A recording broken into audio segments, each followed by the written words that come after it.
EYC, yakin nih anak muda nih. EYC, what's up Elohimers? Asik, oke. Selamat datang di tempat yang luar biasa, yang paling happening, yang paling hype di Kota Sidoarjo. Tidak lain, tidak bukan di EYC ya, Elohim Youth Club. So teman-teman hari ini berapa banyak yang rindu dan pengen banget dengar firman Tuhan? Bisa angkat tangan? Bisa katakan, wuh! Wah, asik. Oke. Ya, hari ini tema kita baru altitude ya. Dan saya kasih judul apa yang saya mau sharingkan adalah the power of attitude ya, teman-teman. Itu penting banget karena saya mau dan saya berharap bahkan Tuhan juga ingin bahwa setiap anak-anak muda itu punya sebuah attitude yang keren banget. Ya, saya percaya bahwa sekali lagi ketika attitude kita bagus, itu akan menentukan banyak aspek, banyak hal di dalam kehidupan kita. Oleh sebab itu saya percaya bahwa your attitude determine your altitude. Amin. Artinya apa Kak? Artinya sikap kita itu akan menentukan ketinggian terbang kita sejauh mana Tuhan membawa kita. Ya. Attitude kita, sikap kita itu akan menentukan seberapa kita naik di dalam kehidupan kita, seberapa kita bertumbuh, setinggi apa pertumbuhan kita. Ditentukan oleh attitude kita. Semakin baik attitude kita, semakin kita dibawa naik oleh Tuhan ke atas, bukan ke bawah. Sama-sama katakan dengan saya, attitude saya harus ke atas. Bukan ke bawah, oke? Amin. Nah, teman-teman, sebelum kita belajar lebih banyak tentang attitude, izinkan saya untuk kasih sebuah cerita yang saya pasti ini familiar banget sama kita, yaitu kisah tentang Yusuf. Tahu ya Yusuf ya? Yusuf adalah seorang anak daripada Yakub, dari 12 anaknya Yakub, dia anak yang ke-11 ya, teman-teman. Yusuf kita tahu ceritanya adalah anak yang sangat dikasihi oleh Yakub. Betul ya? Sangat banget dikasih oleh Yakub, sangat banget disayang oleh Yakub. Ini anak kesayangannya Yakub, sampai menimbulkan iri hati saudara-saudara yang lain. Oleh sebab itu, akhirnya singkat cerita Yusuf dibuang. Bukan dibuang, maunya dibunuh niatnya, tapi yang terjadi adalah daripada dibunuh, mati, masuk penjara nanti mereka, lebih baik nih orang kita jual, betul ya? Yusuf dijual dan dia dijual kepada orang-orang Mesir sebagai apa teman-teman? Sebagai budak, sebagai slave di situ ya, sebagai budak, sebagai orang yang paling rendah di kasta terendah. Itu kalau ada kasta sudra tuh di bawahnya kasta sudra mungkin ya teman-teman ya, sangat rendah banget. Jadi dia nggak punya pengharapan, hidupnya harusnya itu di level bawah, tidak usah bermimpi besar. Sekalipun Yusuf dia tahu dia akan dipakai Tuhan luar biasa, tapi pada kenyataan realita kehidupannya tidak seperti itu. Dia berada di titik terendah kehidupannya. Dijual ya teman-teman. Tapi yang menarik Yusuf ini berbeda banget. Dia boleh bilang gini, saya ini harusnya menjadi orang yang paling pahit dalam kehidupan saya. Kenapa? Sudah dibenci oleh saudara-saudaranya, dijual ya kan, bahkan dijadikan budak lagi. Artinya Yusuf ini sudah nggak punya pengharapan harusnya. Jadi seharusnya Yusuf ini tidak memiliki masa depan, bahkan mungkin dia bisa punya alasan gini, harusnya aku pahit, harusnya aku penuh kepahitan. Tetapi Yusuf adalah orang yang teman-teman bisa pelajari hidupnya adalah gini, orang yang bisa melewati kepahitan hidup tanpa kepahitan. Itu Yusuf. Coba sama-sama kita buka di Kejadian 39 ayat 1 sampai 2. Ini waktu ketika Yusuf mulai dijual ya, dijadikan budak. Dia sepertinya nggak punya pengharapan ya, dijual, dilelang mungkin ya silakan ada seorang pria gitu kan, Yusuf ini dilelang mungkin harganya berapa, 500.000, ada yang menawar lebih tinggi lagi ya, mungkin seperti itu ya. Sehingga dia dijual, akhirnya dia diambil oleh orang yang bernama Potifar ya, di Kejadian 39 ayat 1 sampai 2. Adapun Yusuf telah dibawa ke Mesir dan Potifar seorang pegawai Mesir, pengawal istana Fir'aun, kepala pengawal raja, membeli dia dari tangan orang Ismail yang telah membawa dia ke situ. Tetapi Tuhan menyertai Yusuf sehingga ia menjadi orang yang selalu berhasil dalam pekerjaannya, maka ia tinggal di rumah tuannya orang Mesir itu. Teman-teman, ada yang kalau bekerja mau hidupnya gagal atau tidak sukses? Nggak ada ya. Ada yang mau sekolah dan sekolahnya bisa di DO atau mungkin karena terlalu bodohnya gitu kan dari kelas 3 SMP diturunkan jadi kelas 2. Nggak ada ya. Semuanya pengen apa? Berhasil, pengen sukses. Mau sekolah, mau bekerja, pengennya tuh naik. Nah yang terjadi Yusuf kenapa dia bisa mendapatkan promosi demi promosi dalam kehidupannya. Kita tahu waktu kita baca ayat ini. Apa yang terjadi? Ia disertai Tuhan teman-teman. Nah menarik ya. Kita sudah sering kali dengar ini, orang yang disertai oleh Tuhan itu pasti beda hidupnya. Kalian boleh dibuang, kalian boleh nggak diperhitungkan, kalian boleh dijauhi, kalian boleh dianggap remeh oleh teman-teman sekerjamu, keluargamu dan sebagainya. Cuma pastikan ini, penyertaan Tuhan itu ada atasmu. Bersama-sama dengan engkau. Kenapa? Karena kemanapun engkau dibuang, engkau pasti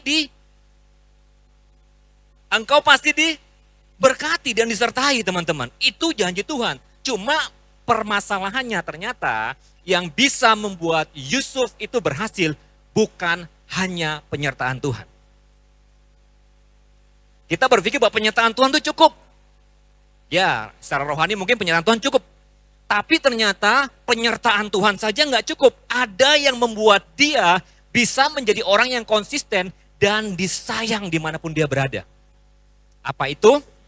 Mau tahu atau mau tahu aja atau nggak mau tahu, kita selesai. Ya, apa itu ya? Ternyata penyertaan Tuhan aja nggak cukup. Coba kalau kita lanjutkan, kita baca di Kejadian 39 ayat 6. 39 ayat yang ke-6. Ya, lihat di situ. Segala miliknya siapa? Potifar tadi, diserahkan kepada kekuasaan Yusuf. Dan dengan bantuan Yusuf, ia tidak usah lagi mengatur apapun selain makanannya sendiri. Adapun Yusuf itu apa? Manis sikapnya dan elok parasnya. Manis sikapnya, sweet attitude-nya. Wow. Manis sikapnya dan elok parasnya. Kita nggak usah bahas elok parasnya. Yusuf itu kalau dalam terjemahan lain disebut gini, badannya tuh kekar.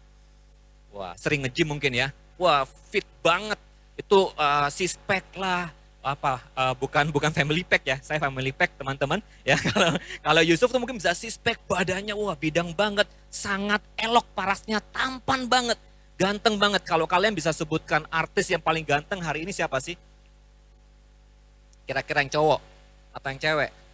Enggak ya, Yusuf cowok ya soalnya ya. Yang cowok kira-kira apa? Jungkook siapa ya? Siapa lagi coba? Siapa? Tom Cruise. Wah sudah tua tapi tetap punya wibawa ya. Di masa mudanya sangat jaya banget. Ketahuan umurnya pembicaranya ya kalau ngomong Tom Cruise. Teman-teman. Ya, siapa yang kamu bisa definisikan yang paling cakep? Itu Yusuf. Makanya kenapa istrinya Potifar, tante Potifar tuh tertarik sama Yusuf. Ani-ani ya bahasanya ya. Ani-ani tertarik banget sama Yusuf. Kenapa? Yusuf sangat elok banget parasnya. Secara penampilan dia keren banget. Wangi gitu kan, tubuhnya keren, stylish banget, wah keren banget pokoknya Yusuf. Bahkan istri Potifar pun tertarik kepadanya. Nah, buat info aja ke kalian, ini istri Potifar ini bukan ani-ani yang nggak keramut teman-teman. Ini istri pejabat loh, ya ke salon bisa setiap hari mungkin ya, ya kan. Uang bukan buat masalah buat wanita-wanita seperti ini ya, ya teman-teman. Ini mungkin kalau di zamannya itu kayak tante Potifar itu adalah tante pemersatu bangsa. Wah. Ya ada Mesir, ada Israel ya, dan sebagainya enggak ya teman-teman ya. Dia bisa mungkin didefinisikan seperti itu, sangat menarik banget. Artinya waktu dia menggoda Yusuf juga itu bukan hal yang mudah. Cuma yang menarik teman-teman, ternyata Yusuf itu bukan saja disertai Tuhan, tapi ini ada satu lagi. Sikapnya itu manis. Sweet, attitude-nya tuh sweet banget. Sehingga apa yang terjadi? Yusuf dipercaya banyak oleh Potifar. Ya, dia dipercaya untuk kelola rumahnya, untuk kelola hartanya, untuk kelola asetnya, semuanya dia kelola. Ini orang yang sebenarnya nggak punya masa depan, karena apa? Jadi budak, dia nggak punya masa depan lagi. Tetapi karena manis sikapnya, dia mendapatkan kemurahan Tuhan. Penyertaan Tuhan sudah ada sama dia, manis lagi attitude-nya.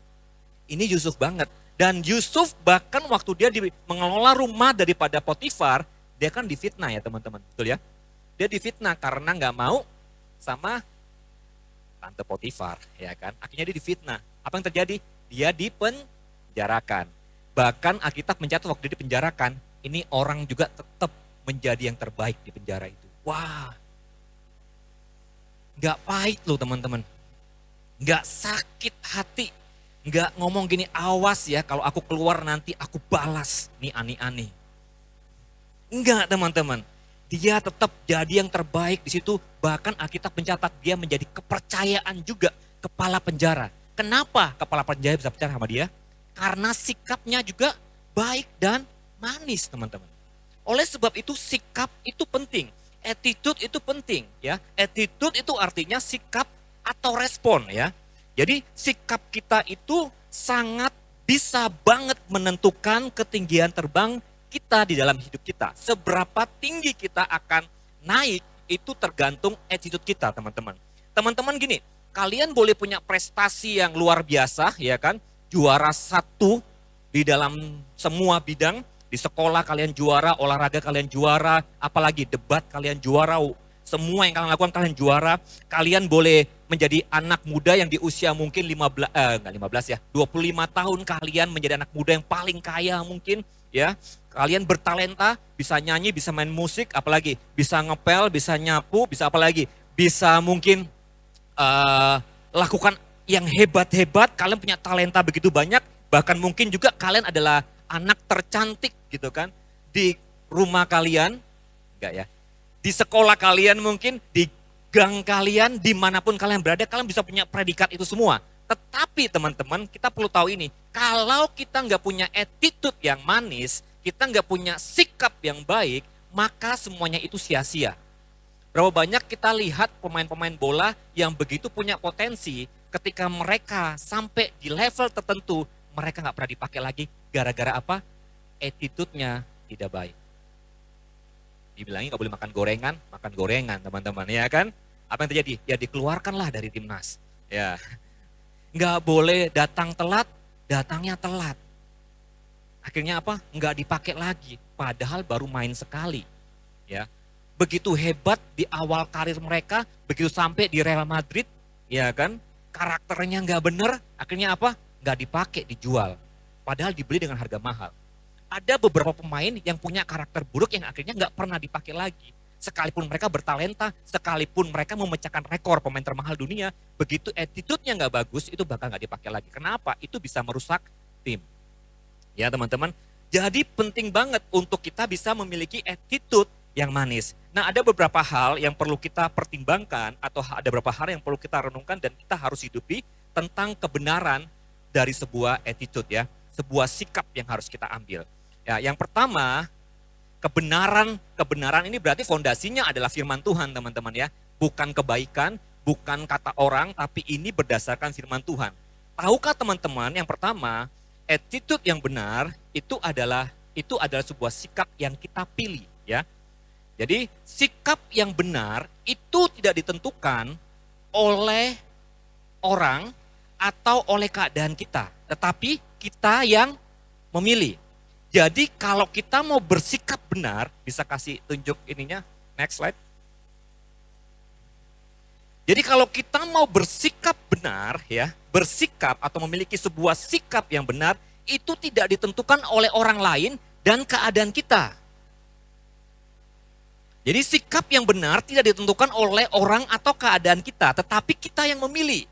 Ya, tadi saya mau kasih tahu tentang Yusuf. Yusuf itu keadaannya seperti apa teman-teman? Dibuang, betul ya? Dibuang oleh saudara-saudaranya, dijual jadi budak. Kira-kira kalau Yusuf di posisi kalian atau kalian di posisi Yusuf, kira-kira bagaimana sikap hati kalian? Kecewa? Marah? Ya, kita ditinggalkan kakak kita berangkat duluan ke sekolah aja, ya kadang-kadang kita marah, betul nggak? Wah, ditinggal gitu kan, kita ngamuk, kita ketemu kakak kita pukulin mungkin. Kita mungkin apa lagi, kita maki-maki gitu kan, kita doakan supaya, enggak ya, pasti yang terjadi apa, kita pasti marahin, bener nggak? Ya kita perlakuan tidak adil sama orang lain aja, kita pasti gampang marah. Kenapa? Karena kita berpikir bahwa sikap kita itu ditentukan oleh keadaan. Oleh sebab itu sekali lagi, attitude itu berbicara tentang respon dan reaksi. Nah ini teman-teman harus bedakan antara attitude dengan karakter. Karakter itu apa yang kita bangun di dalam kehidupan kita. Tetapi attitude itu apa yang keluar teman-teman. Ya, attitude itu apa yang keluar. Karakter itu butuh waktu bertahun-tahun untuk kita bangun menjadi seorang yang misalnya contoh, kita mau adopsi karakter sabar. Itu nggak bisa terjadi seperti semalam atau seperti membalikan telapak tangan. Tapi itu butuh proses. Dari kalian mungkin usia 5 tahun menjadi anak yang dilatih untuk sabar, yang lebih telaten gitu kan, itu butuh waktu bertahun-tahun. Nah itu terbangun di dalam diri kita yang kita sebut sebagai karakter. Tetapi sifat itu yang keluar. Nah kalau karakter kita sabar, begitu ada keadaan yang tidak sesuai dengan keadaan kita, ya entah itu mungkin ada proses, kita mungkin digosipin, dikatakan tidak benar mungkin, ya itu kan keadaan di sekitar kita ya. Orang-orangnya juga memperkatakan hal yang tidak benar kepada kita. Kalau karakternya kita dari awal itu sudah sabar, maka attitude kita akan keluar juga pasti sabar, harusnya. Kita nggak berespon marah juga atau mungkin balik hibahin teman kita. Tetapi apa? Kita mungkin akan lebih mudah mengampuni dan ekspresi itu keluar dari sikap dan respon yang kita miliki. Oleh sebab itu saya percaya kalau karakter yang kita bangun benar, maka attitude atau sikap yang keluar responnya itu pasti juga benar. Oleh sebab itu, attitude sekali lagi tidak ditentukan oleh keadaan, oleh siapa yang memperlakukan kita, tetapi kita yang memilih untuk tetap menjadi baik, menjadi bahagia. Jadi salah satu contoh misalnya, kebahagiaan teman-teman, itu nggak ditentukan oleh keadaan sekitar, tetapi kita yang menentukan, aku mau bahagia hari ini. Ya, itu nggak ditentukan. Mau seperti apa keadaannya, kalau kita putuskan untuk bahagia hari ini, maka kita akan berketetapan hati untuk bahagia. Jadi orang yang berbahagia itu sebenarnya bukanlah orang yang mempunyai keadaan yang baik, tetapi orang yang mempunyai sikap yang baik, ya. Untuk bisa melihat sifat asli seseorang adalah bagaimana reaksi orang tersebut saat menghadapi masalah. Tadi yang kalau sudah sempat ngomong ya, kalau sabar kita bisa tahu nih orang sabar atau tidak. Kita nggak bisa tahu karakternya seperti apa. Tapi waktu dia menghadapi masalah, attitude yang keluar, kita akan tahu ini orang sabar atau enggak. Paham ya sampai sini ya? Kita nggak pernah bisa lihat, ini karakter anak ini, kita kan bukan dukun ya. Yang lihat dari jauh langsung bisa meramal, oh saya tahu anak ini sabar, oh anak ini penuh dengan kasih, oh anak ini murah hati, oh anak ini suka memberikan pinjaman. Kita nggak bisa meraba dari luar. Kita perlu apa? Bersentuhan dengan orang tersebut dan lihat reaksinya saat ada masalah, saat ada gesekan, saat apapun terjadi dalam kehidupannya dia, bagaimana reaksi atau responnya keluar. Apakah dia tetap bisa sabar saat dikhianati? Apakah dia tetap bisa sabar saat diputuskan cintanya? Apakah dia bisa tetap sabar dan berespon benar saat mungkin diperlakukan gak adil? Kalian bisa lihat dari ekspresi yang keluar. Kalau mulutnya ya, itu banyak dengan hujatan dan cacian maki, atau mungkin bisa ngomong gini, ah kamu buat aku sakit itu gak seberapa, tunggu pembalasanku. Wah, jauh lebih sakit dari apa yang kamu buat. Wah itu pasti teman-teman tahu ya karakternya sabar? Enggak. Karena apa? Attitude-nya yang keluar seperti itu. Coba lihat kanan kirimu bilang gini, yang sabar ya.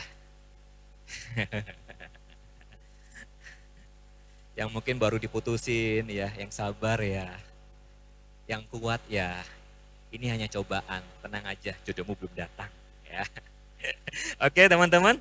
Yang kedua, kebenaran yang kedua yang perlu kita tahu bahwa attitude atau sikap yang baik itu sama dengan hadiah.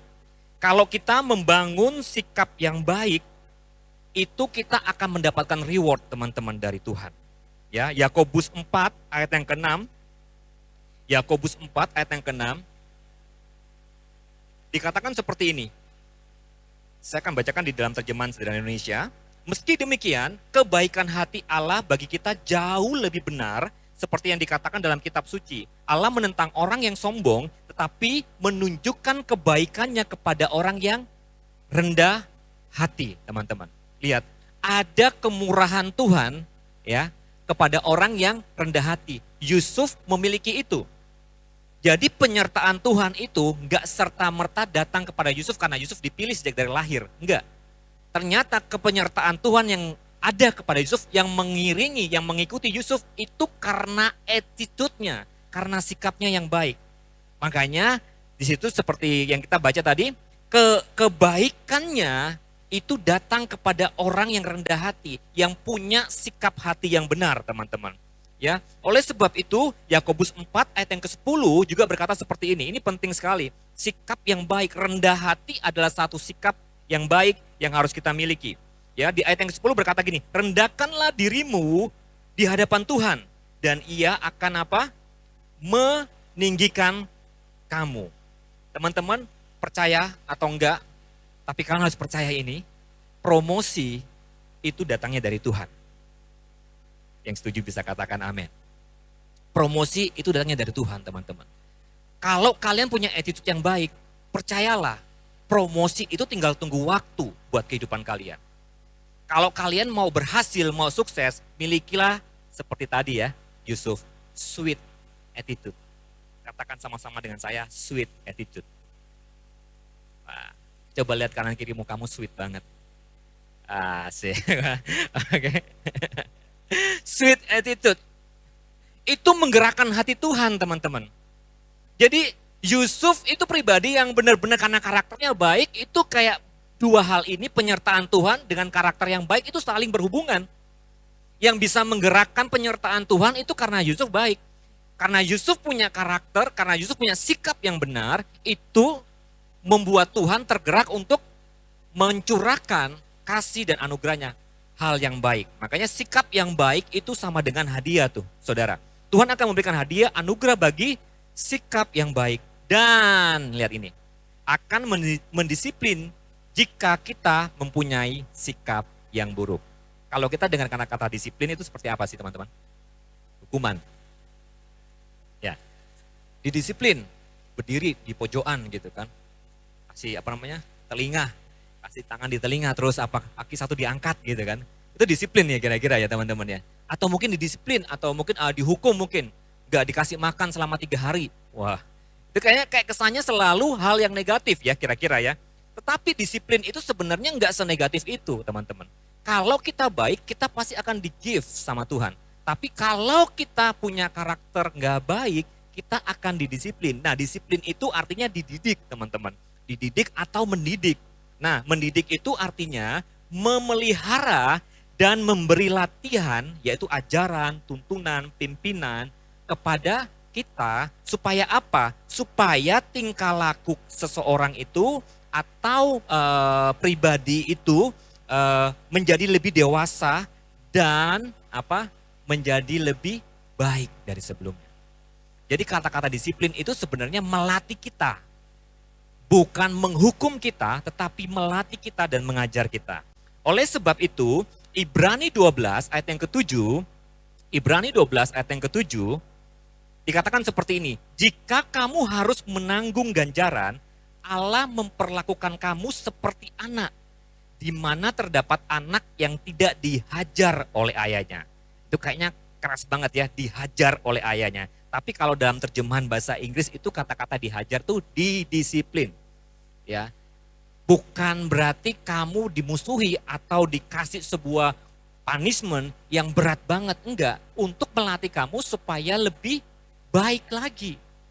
Oleh sebab itu kalau ada teman-teman yang didisiplin oleh orang tuanya, oleh gurunya, oleh mungkin pemimpinnya, entah itu dimanapun berada ya teman-teman, jangan dulu protes, jangan gampang protes. Karena apa? Itu sebenarnya untuk kebaikan kita. Yang ketiga, sikap yang baik itu pasti membawa keberhasilan. Yang percaya, katakan amin. Amin. Ya, sikap yang baik itu pasti membawa keberhasilan. Gak mungkin kalau sikapnya baik itu orang gak akan cari kita teman-teman. Orang gak akan datangin kita. Teman-teman lebih suka berteman sama anak yang toksik atau yang soft boy and good boy? Bahasanya gitu ya. Yang baik kita. Lebih suka mana? Pasti yang soft boy. yang kalau ngomong itu ayat semua keluar. Enggak ya, enggak ya, enggak ya teman-teman ya, enggak kayak gitu juga ya. Maksudnya kalau aja ngomong tuh enak banget, nyambung ya. Itu apa ya bahasanya, kekian tuh apa, lovable. Oh, spiritnya tuh lovable banget gitu loh. Maksudnya kalau datang ke dia tuh, aduh pengen nempel banget gitu kan, nyaman. Ya itu, cowok-cowok yang bisa buat nyaman cewek-cewek itu, wah pasti dicari-cari. Yang cowok-cowok bisa katakan amin. Yang lovable itu pasti disukain teman-teman, dibandingkan yang toxic banget. Atau mungkin dari jauh sudah pasang bendera red flag ya. Itu pasti akan dihindari, bener nggak? Oleh sebab itu sikap yang baik itu pasti akan membawa kita ke dalam keberhasilan. Nah pertanyaannya gini, kira-kira sikap yang baik yang seperti apa yang membuat orang itu sayang sama kita? Kita nggak perlu ngomong aja tuh, kalau lihat dia lewat aja tuh kayaknya aduh pengen dekat, bukan karena dia pakai aks ya, jadi ngikut gitu kan. Enggak teman-teman, bercandanya ya bawa-bawa banget ya aksnya. Ya, bukan itu teman-teman, tapi kalau lewat tuh wah beda banget atmosfernya gitu kan. Kayak kalau nggak ada dia tuh ngangenin banget gitu loh. Kalau teman-teman mau jadi pribadi yang seperti itu, yang ngangenin gitu, kemanapun kalian berada, kemanapun kalian ditempatkan, itu Alkitab mencatat hal yang bagus banget, menarik banget. Saya tahu ini hal ini berat banget. Waktu saya renungkan, ini berat banget sih untuk dihidupi. Tapi kalau kita bisa hidupi, saya percaya kita pasti berhasil dalam kehidupan. Mau ditempatkan dimanapun, kalau kita menghidupi itu pasti kita berhasil. Mau dengar teman-teman? Oke, sama-sama kita buka di Matius 5 ayat 38 sampai 47. Panjang banget Kak bacanya. Tapi kalian bisa lihat ayat demi ayat itu kayak Tuhan sedang ngomong sama kita. Waktu kita bersikap benar, waktu kita berespon benar, maka saya percaya kemurahan Tuhan, kebaikan Tuhan, promosi apapun itu semua yang baik, itu pasti akan datang sama kita. Oke, kita mulai di ayat yang ke-38, teman-teman simak aja. Kamu telah mendengar firman, mata ganti mata dan gigi ganti gigi.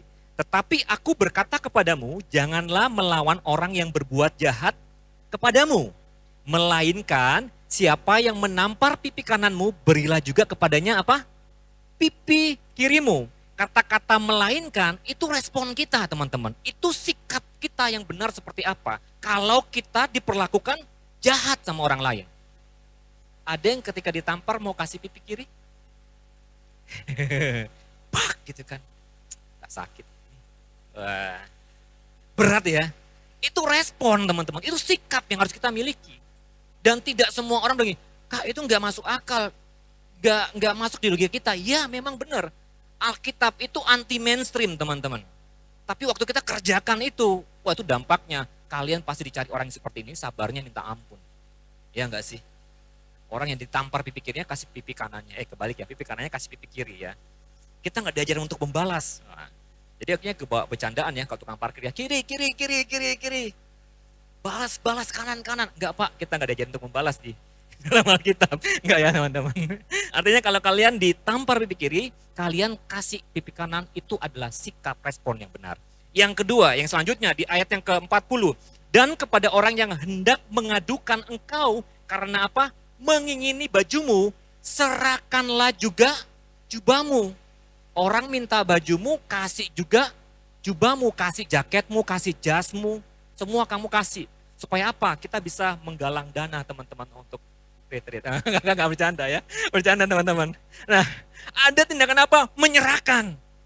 Bayangkan, minta kaos dikasih jubah. Artinya sikapnya itu, wah. Tapi jangan disalahgunakan loh teman-teman ya. Nah, minta pinjam bajunya kebangetan gitu kan. Wah, katanya Kak Aldo kemarin kalau minta kaos atau bajumu, kasih dong jaketmu. Kayaknya keren banget tuh jaketnya. Baru kutip ayat Alkitab lagi. Kalau ada yang minta kaosmu, kasih juga jubahmu. Enggak ya, bukan gitu ya. Artinya gini, sikap kita itu benar teman-teman. Ya, lanjut ayat yang ke-41. Dan siapa yang memaksa engkau berjalan 1 mil, apa? Berjalanlah bersama dia sejauh 2 mil. Tadi sudah dikasih contoh, ilustrasinya bagus banget ya sama Redo dan Alan tadi ya. Ya, bukan jalan sih, lari ya. Ya, Redo bilang temenin saya lari gitu kan. Dari alun-alun sampai ke sampai ke Pacet teman-teman gitu kan. Wah, jadi kalian bisa bayangkan Alkitab mau ngajar seperti itu. Kalau ada yang ngajak kamu berjalan 1 mil, kasih lebih. Berjalanlah bersama dia 2 mil, teman-teman. Itu sikap. 42. Berilah kepada orang yang meminta kepadamu dan jangan menolak orang yang mau meminjam daripadamu. Coba lihat kanan kirimu. Ada yang suka minjem-minjem duit, teman-teman? Balikin ya. Balikin kalau minjem dong. Ya. Jangan pura-pura lupa gitu. Dari wajah-wajah kalian kayak pura-pura lupa gitu. Jangan, teman-teman ya. Bahkan terkadang orang yang minjem tuh jauh lebih galak dibandingkan yang yang punya duit ya kan. Begitu diminta ditagih, langsung apa sih cuma 50.000 loh. Cek pelite gitu. Kamu kan orang kaya, masa 50.000 aja pelit. Teman-teman, ya, sikap yang baik kalau pinjem dibalikin. 50.000 ya dibalikin 50.000. Bila perlu kalau sikap yang lebih baik lagi, kembalikan juga dengan bunga-bunganya. Wah, pinjam 50.000 balikin 100.000 guys. Itu baru teman-teman tahu nggak apa ya, ini ada cerita dari seorang teman. Dia cerita menarik banget. Dia bilang gini, aku mengalami satu kesaksian di mana ada tukang parkir di kantor itu yang baru-baru ini itu login ya, pindah server ya teman-teman ya. Nanti mungkin ditit aja ya. Pindah server teman-teman. Pindah server karena apa? Karena diinjili, dikotbain, saya tanya gitu. Enggak. Terus kenapa? Karena setiap kali saya parkir di kantor saya, parkir mobil ya. Parkir mobil gitu kan. Mungkin ada free parking, tapi di situ nggak ada free parking teman-teman. Dia parkir, harusnya mobil parkir bayar berapa teman-teman? 5.000? 5.000 ya. Sidoarjo 5.000 ya. Sepakat ya? Ya 5.000 ya. 5.000. Nah harusnya kan 5.000. Tapi setiap kali dia parkir, dia nggak bayar 5.000 teman-teman. Ini true story. Dia bayarnya berapa? 50.000. Wih sombong banget, sok kaya. Enggak. Dia ngelakuin apa yang Alkitab katakan. Beri lebih. Kalau kalian kasih 10.000 aja, atau 6.000 aja, atau bahkan 10.000 minta kembaliannya. Pak itu masih kurang, atau bahkan kita kasih 3.000, Pak 3.000, Pak 2.000 kembali loh Pak. Percayalah orang yang seperti itu tidak akan pernah membuat tukang parkir ini bertobat. Kalau kalian parkir 5.000 dikasih 50.000, kira-kira apa yang dia tanyakan? Wih, ini soge yo. Ya kan, biasanya kan gitu kesan pertamanya. Pasti lama-lama kok baik banget ya, setiap kali parkir dikasih 50.000. Kenapa ini orang kebaikan? Pasti dia akan semakin kepo sama orang ini. Begitu tahu orang ini Kristen, oh pantes. Kristen kan kasih. Tadi ya kita ngomong ya, dikasih apa? Diajak jalan 1 mil, jalan sama dia 2 mil dong. Itu sikap teman-teman. Sehingga gini, tukang parkir ini beda banget responnya.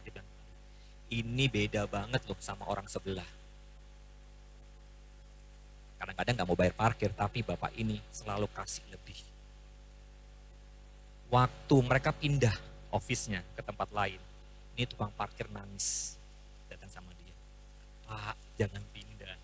Ya, mungkin pendapatnya berkurang kali ya. Itu pasti ya. Tapi saya tahu bukan karena pendapatnya berkurang, dia nangis. Bapak terlalu baik banget sama kami, sama saya. Saya nggak pernah lihat orang yang seperti ini Pak, kasih lebih. Teman-teman kalau kalian kasih tukang parkir 10.000 itu biasa, 15.000 mungkin baru puji Tuhan. Tapi kalau kasih 50.000 itu langsung wah, Pak baptis sekarang yuk. Mungkin seperti itu ya teman-teman. Karena apa? Terlalu baik. Oleh sebab itu apa yang Alkitab ajarkan, kalau kalian hidupin percayalah, kalian akan semakin dikasih. Lanjut ya, kita ayat yang ke-43. Kamu telah mendengar firman, kasihilah sesama manusia dan bencilah musuhmu. Ya, kasihilah sesama manusia dan bencilah musuhmu. Teman-teman kalau kita punya musuh kita benci, wajar nggak? Normal nggak?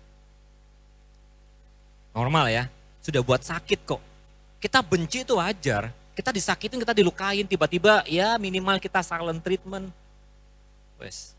Salah, mungkin kita nggak ketemu sama dia, kita jaga jarak, social distancing. Sekalipun sudah nggak COVID lagi, tapi tetap itu terjadi. Itu wajar nggak? Wajar teman-teman, karena disakiti. Tapi orang yang punya sikap yang baik, itu seperti ini di ayat yang ke-44. Teman-teman berkata seperti ini.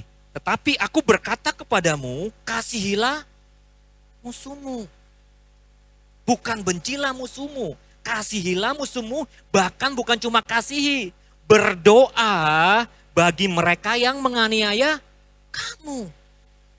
Wow, Kristen banget. Ini core banget gitu loh. Teman-teman. Kenapa? Karena di ayat 45 dikatakan gini, karena dengan demikian kamu akan menjadi anak-anak Bapamu yang di sorga yang menerbitkan matahari bagi orang yang jahat dan orang yang baik dan menurunkan hujan bagi orang yang benar dan orang yang tidak benar. Apabila kamu mengasihi orang yang mengasihi kamu, apa upamu? Nggak ada. Kita sayang sama dia karena dia sayang sama aku. Aku baik sama dia karena dia baik sama aku. Orang yang kenal Yesus juga melakukan hal yang seperti itu, teman-teman. Tapi orang yang kenal Yesus harusnya sekalipun dia menyakiti aku akan tetap mengasihi dia. Bukan cuma mengasihi, Alkitab ngomong apa? Doakan musuhmu. Wow. Itu level tertinggi daripada kasih. Sebut namanya aja susah. Ingat wajahnya aja susah. Kumisnya itu loh Kak, kalau teringat itu, waduh, bikin sebel banget tuh. Pengen aku jambak gitu. Ya teman-teman ya. Kalau kita kesel sama orang, tapi Alkitab mengajarkan hal yang sebaliknya. Kasihilah, bukan kasih lagi, doakan teman-teman. Meski engkau telah menyakiti aku tetap akan mengasihi engkau. Aku doakan kamu, aku sebut namaku.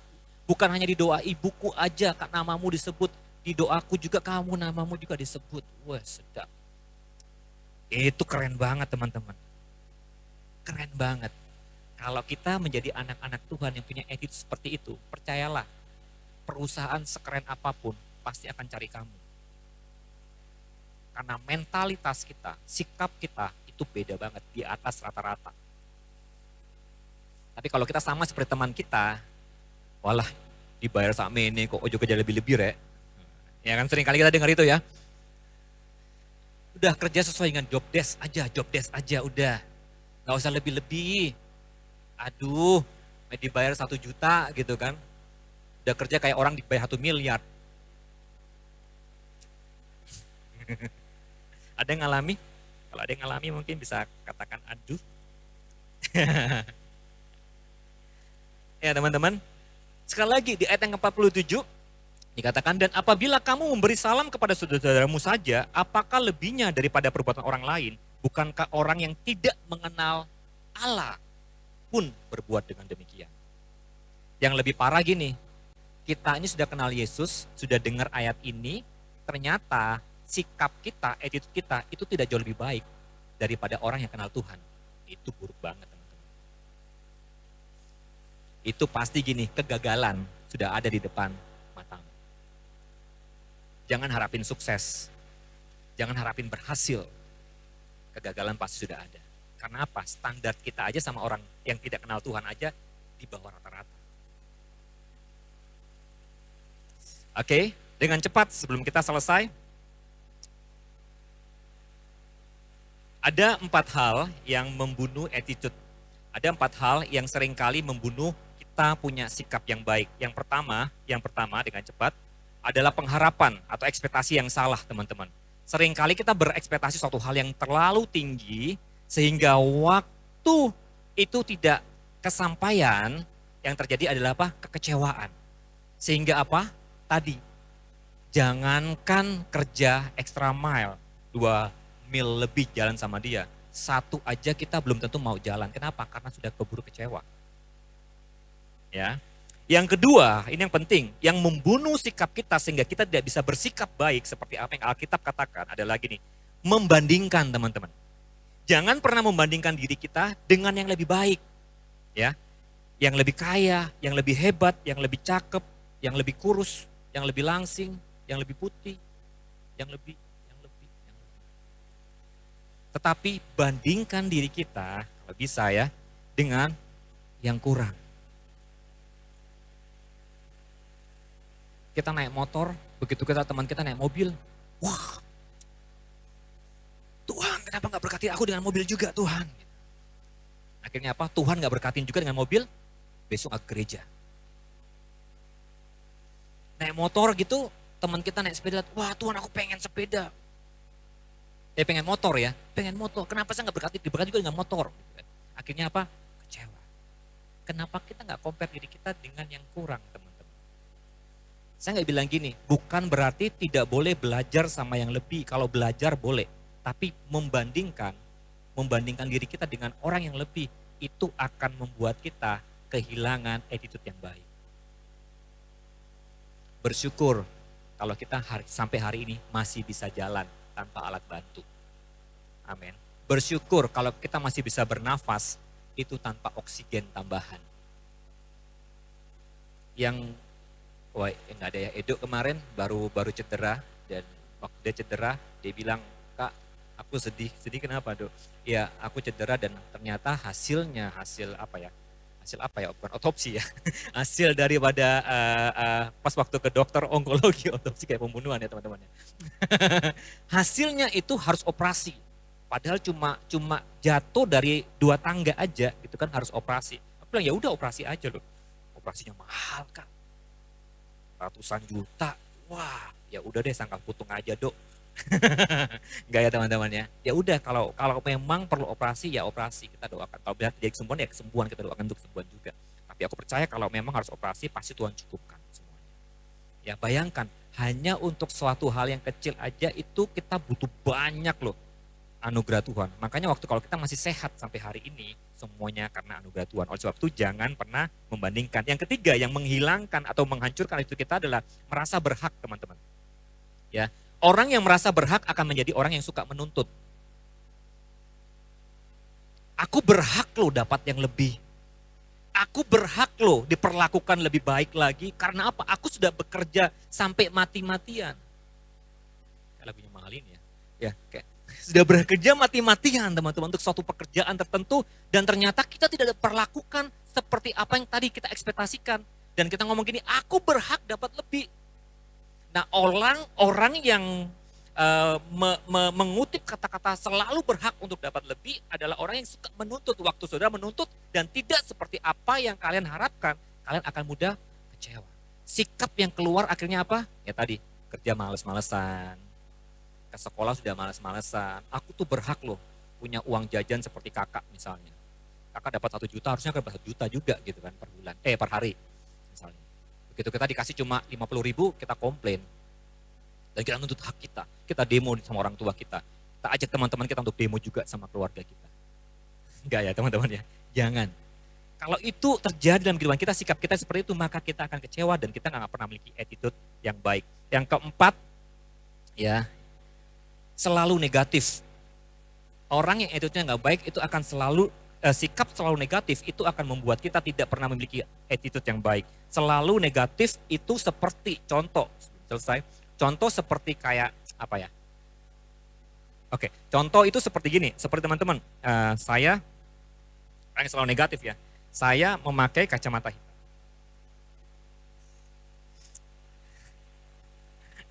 Waktu saya pakai kacamata hitam ini, teman-teman percayalah, saya melihat kalian itu semua gelap.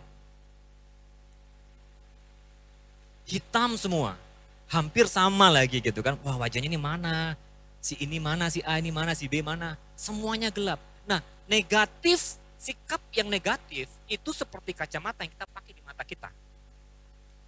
Mau orang itu melakukan hal yang baik, yang benar, selalu aja pandangannya kita hitam. Mau dia baik sama kita, karena kita sudah tersakiti sama dia, pandangan mata kita selalu apa? Buruk. Mau dia melakukan tindakan apapun sama kita, itu seperti artinya zero. Kenapa? Karena kita pakai kacamata yang membatasi cara pandang kita untuk objektif terhadap seseorang jadi satu warna, hitam semua. Sikap yang negatif atau selalu negatif terhadap keadaan itu akan membuat kita tidak pernah memiliki attitude yang benar. Oleh sebab itu penting sekali untuk kita buka kacamata kita. Wah ini baru kelihatan ada yang pakai warna biru, warna kuning ya kan. ada yang warna merah. Tadi semuanya hampir hitam semua teman-teman. Ada yang putih, ada yang coklat. Kelihatan semuanya. Kita perlu melihat dari cara pandangnya Tuhan tentang kita. Waktu kita semuanya negatif, kita harus melihat dari cara pandangnya Tuhan. Nah, kalau dari cara pandangnya Tuhan, teman-teman, itu seumpama seperti kertas ini. Di mata kalian ini apa? Kertas ya, betul ya. Kalau kertas ini saya sobek, ini apa di sebelah kiri saya? Kertas. Di kanan saya? Kertas ya.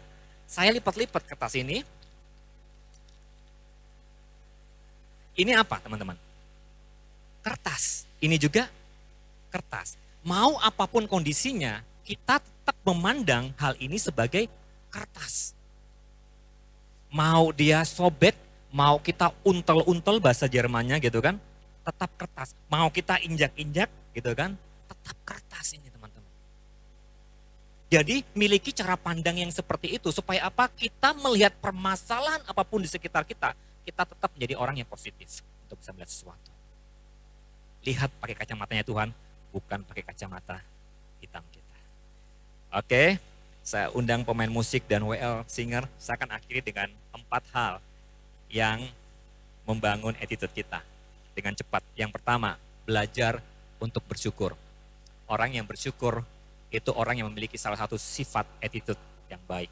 Ada 2 kata ajaib. Kalau kita adalah pribadi yang suka bersyukur. 2 kata ajaib. Yang pertama, apapun keadaannya, kita harus membiasakan diri untuk ngomong gini. Puji Tuhan. Hari ini kita GPDI bersama ya. Oke, sama-sama ya 3, 2, 1 ya, katakan sama-sama. Puji. Mau apapun keadaanmu, selalu ngomong gini. Puji Tuhan. Itu salah satu bentuk ucapan syukur kita. Yang kedua, kata ajaib yang kedua adalah biasakan juga untuk ngomong gini. Terima kasih Tuhan. Yang bangun pagi bingung sama handphonenya atau yang memulai dengan Tuhan, bisa katakan amin? Oh dikit ya, berarti ada yang sibuk sama handphone ya. Teman-teman, ada satu filosofi sebelum kita akhiri, harusnya 4 poin tapi saya cuma ngomong 2 aja ya. Ada satu filosofi dunia yang kalian mungkin sekali hari-hari ini dengar itu tentang self love. Bener gak? Self love itu apa sih? Mencintai diri sendiri, bener gak ya?